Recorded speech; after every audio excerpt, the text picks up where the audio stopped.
we generally consider fear as something outside us.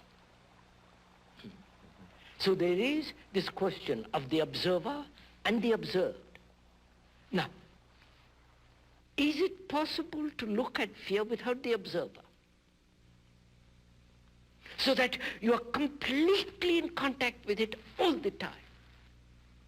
Being aware of fear without choice, which means the choice implies the observer, choosing whether I don't like this, I like this. Therefore, the observer is, when the observer is absent, there is choiceless awareness of fear. All right. Right. Therefore, the word prevents being completely in contact with fear. Yes. Yeah. Words can be a screen. Yes, that's all what we are saying. All right. So the word mustn't interfere. True. All right. We have to get beyond that. Beyond the word. Right. But is that possible to be beyond the word? Theoretically we say yes, but we are slave to words. Far too much so, yes. Yes. I mean, it's obvious. We are slave to words. All right. So the mind has to become aware of its own slavery to word, realizing that the word is never the thing. Right. So the mind is free of the word to look. All right. That's all implied. Now, there is fear at the conscious level, which is one can understand fairly quickly. But there are the deeper layers of fear, so-called at the hidden parts of the mind, to be aware of that. Now you're talking about whether we can be explicitly aware of the full reach of mind. Yes, full content reach of the mind, which is both the conscious as well as the deeper layers, the totality of consciousness. Yes, and can we be explicitly aware of all of that? Of all of that. I'm not sure. I say it is possible.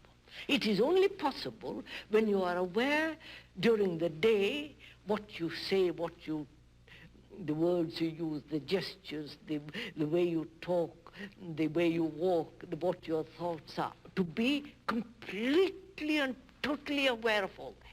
Do you think all of that can be yes, before sir. you in total awareness? Absolutely.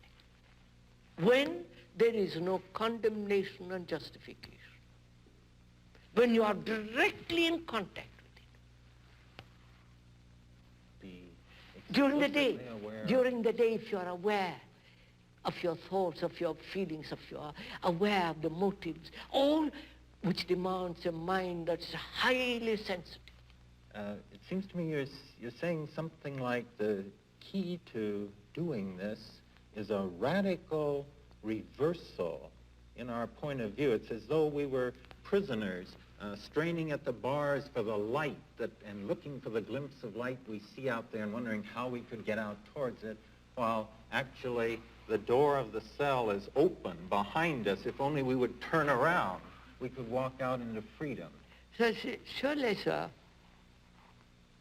in this is involved the everlasting struggle, conflict. Man caught in his own conditioning and straining, struggling, beating his head to be free. So, and again, we have accepted, with the help of religions and all the rest of the group, that effort is necessary. That's part of life. To me, that is the highest form of blindness, of limiting man to say you must everlastingly live in effort. And you think we don't have to?